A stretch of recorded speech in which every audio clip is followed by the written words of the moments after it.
Another one from Vinegar Syndrome. It's 1989's Blades. This is a slasher film that's kind of odd. Takes place on a golf course.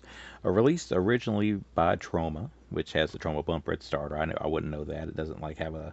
Well, yeah, it does have a little Troma logo on the back of it, but it's definitely a Troma-esque film, which that leaves up to your opinion whether you think that's good or not. I love Troma, but some people don't. I was a little bit mixed on this one. Basically, there's a new former pro golfer that's coming over to take over the spot of kind of being the main guy at a golf course. And as soon as he arrives, bad things start happening and people start getting chopped up on the golf course. And, you lead into the elements, I should say, of the boss's wife, kind of blackmailing him to keep his job. There's another girl that he's kind of interested in there that's, kind of mad at him as well because he kind of took her job. And that's just the drama side of it. Everything else is pretty much Jaws, just with a killer on a golf course, or a killer object on the golf course.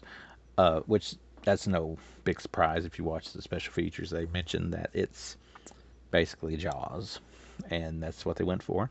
And the results are mixed.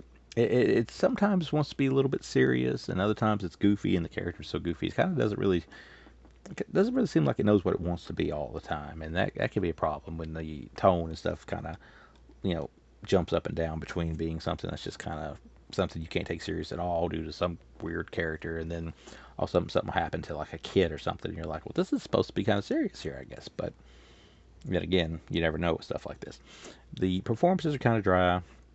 The setting is cool because I've never seen, like, off the top of my head, I've never seen another like horror movie happen at a golf course.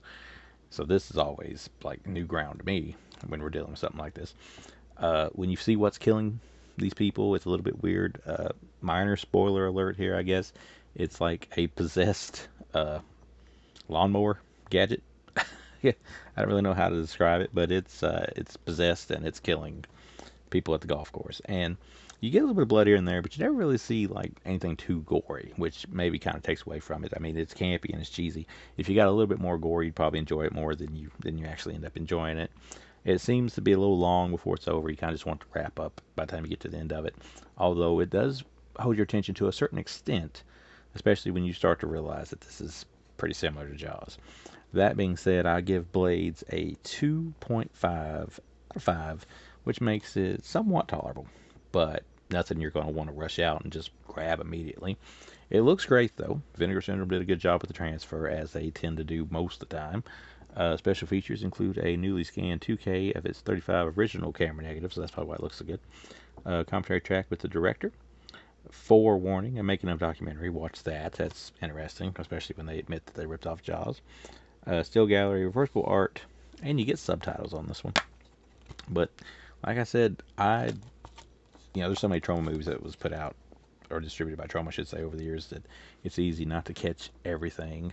And this was one that I had no clue about heading into it, and it was more interesting when it started off probably than it was by the time it finished. But it's still watchable, and if you love Troma, which I do, you're probably going to want to watch it, even if you may never watch it again after you watch it the first time.